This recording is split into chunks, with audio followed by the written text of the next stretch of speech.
le domaine de l'alimentation, les fabricants doivent également se soucier de la conservation des produits qu'ils mettent sur le marché.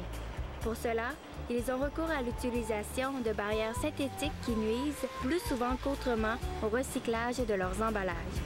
C'est un problème connu de l'industrie auquel la compagnie Rotec de Sherbrooke cherche de multiples solutions. La mission de l'entreprise, c'est qu'on doit trouver des solutions pour traiter l'emballage qui n'est pas recyclable, qui n'est pas biodégradable.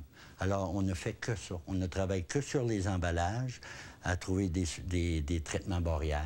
On cherche des solutions sur l'ensemble des produits que vous voyez, des produits commerciaux, industriels ou des produits moins connus, entre autres la boîte tirée ici, qui traite le papier sur les deux faces et aussi à l'intérieur. Il y a une quantité astronomique de cire et il y a une production nord-américaine de 2 millions de tonnes de carton année qui sont enfouis, brûlés ou jetés. C'est vraiment le plus gros contaminant d'emballage en Amérique du Nord. Suivi par la peigne de lait, ici, les sacs d'animaux, carton ou sacs, où ils prennent du polyéthylène ou de qu'on appelle un produit qu'on appelle ici de la cire, qui est un enduit de papier complètement imbibé de cire.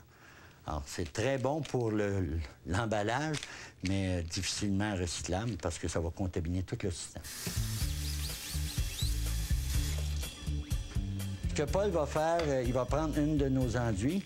Cet enduit-là a été destiné pour remplacer la cire et c'est une base d'eau. Donc, Paul va l'appliquer en liquide. On va sécher ce liquide-là, on va évaporer l'eau et il va rester un film. Et ce film-là va être imperméable à l'eau. Une des solutions qu'on préconise présentement, on parle des fameuses boîtes à céréales. Avec le groupe Cascade, on a créé une boîte qui nous permettrait d'éliminer le sac. Alors, notre induction est à l'intérieur. Il y a une réduction importante de 30 à 35 % d'emballage. Alors, énormément moins de fibres et en même temps, après usage, on peut le recycler. Et puis ça, c'est 2 ans et demi de recherche intensive. Alors, on a une pellicule qui est imperméable. Maintenant, l'autre aspect technique, c'est qu'on va le défibrer sans chimie, sans eau chaude, sans caustique, sans rien, juste une défibration mécanique. Et après ça, on va refaire du papier. On va voir si notre particule, elle s'est bien fractionnée, elle a laissé la fibre libre de tout contaminant pour aider l'industrie du papier à reprendre, à refaire un produit recyclé de qualité, car c'est un défi pour l'industrie d'avoir de la qualité avec de la fibre recyclée.